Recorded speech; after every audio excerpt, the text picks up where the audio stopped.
আজ জীবনের প্রথমবারের মতো ঠাম্মা আর দাদুর সাথে ঝগড়া করতে দেখলাম। আর ঝগড়া করতে করতে ঠাম্মা দাদুকে এমন একটা মজার কথা বলেছে যেটা আমি কখনোই কল্পনা করিনি। তো দাদু সকালে ঘুম থেকে উঠে ঠাম্মাকে বলছি, এত মোটা হয়ে গেছো, আমার সাথে তো একটু এক্সারসাইজও করতে পারো, বিছানা থেকে নামো আর আমার সাথে এক্সারসাইজ করো। কিন্তু ঠাম্মা দাদুর কথা এক কান দিয়ে শুনে আর এক কান দিয়ে বের করে দিয়ে আবার বিছানায় শুয়ে পড়লো। তখন দাদু ঠাম্মার গায়ে বরফ ঠান্ডা পানি ঢেলে বাইরে দৌড়ে পালিয়ে গেল। ঠাম্মা তো প্রচন্ড রেগে গিয়ে উঠে বলতে লাগলো, কে আমার গায়ে পানি ঢাললো? তো আমি বললাম, ঠাম্মা দাদু তোমার গায়ে পানি ঢেলেছে। ভাই এসে বললো, ঠাম্মা দিদি পানিটা এগিয়ে দিয়েছিল দাদুর হাতে। আমি বললাম, ঠাম্মা ভাই এই পানি ঢালার আইডিয়াটা দাদুকে দিয়েছিল। ঠাম্মা তো তখন ভাইয়ের পেছনে পড়ে গেল। ঠিক এই সময় দাদু বাড়িতে ফিরে আসলো। দাদুকে দেখে তো ঠাম্মা আরো বেশি চিল্লানো শুরু করলো। দাদু বলছে, এত চিল্লাচ্ছ কেন? ঠাম্মা বললো, চিল্লাবো না কেন, আমার গায়ে ঠান্ডা পানি কেন ঢাললে? দাদু বললো, শান্ত হও, এত জোরে কথা বলো না, পাড়ার লোকেরা খারাপ বলবে। ঠাম্মা তখন বললো, ঠিক আছে, আজকে থেকে তুমি আমার কথা আর শুনতে পাবে না। দাদু বললো, কেন, বোবা হয়ে যাবে নাকি? ঠাম্মা তখন বললো, না না, বোবা হতে যাবো কেন, আজ থেকে তোমাকে আমি ভেড়া বানিয়ে চালাবো। আর ঠাম্মার এই কথা শুনে তো আমরা বাড়ির শুদ্ধ লোক হাসতে হাসতে শেষ।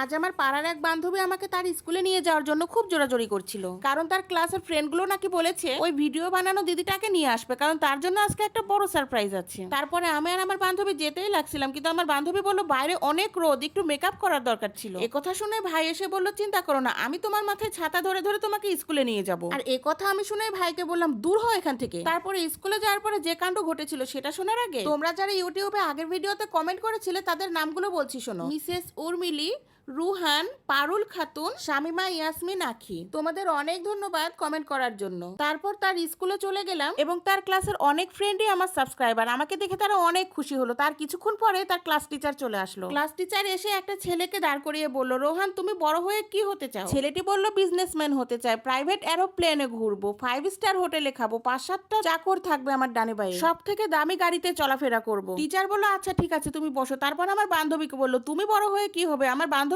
বলল, বড় হয়ে আমি রোহানের বউ হব। সকালবেলা ঘুম থেকে উঠেই দেখি ঠাম্মা ভাইকে নিয়ে পড়াতে বসেছে। আমি তো দেখেই বুঝতে পারলাম, হয় আজ ভাই নির্ঘাত মার খাবে, আর নয়তো ঠাম্মা ভাইয়ার উপরে ভীষণ রেগে যাবে। কিন্তু ঘটনাটা ঘটলো সম্পূর্ণই উল্টো। আমি যেয়ে দেখলাম ঠাম্মা আর ভাই জোরে জোরে হাসছে।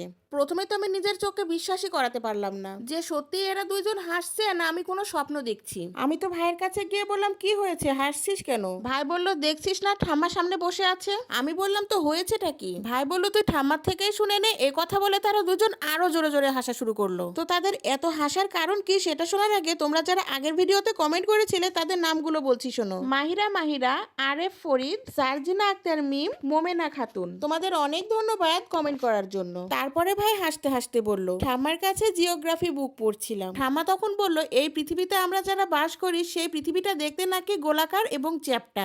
তখন আমি ঠাম্মাকে বললাম যে, ঠাম্মা পৃথিবী যদি গোলাকার আর চ্যাপ্টা হয় তাহলে বাবা কেন বলেছিল এই পৃথিবী বড়ই স্বার্থপর?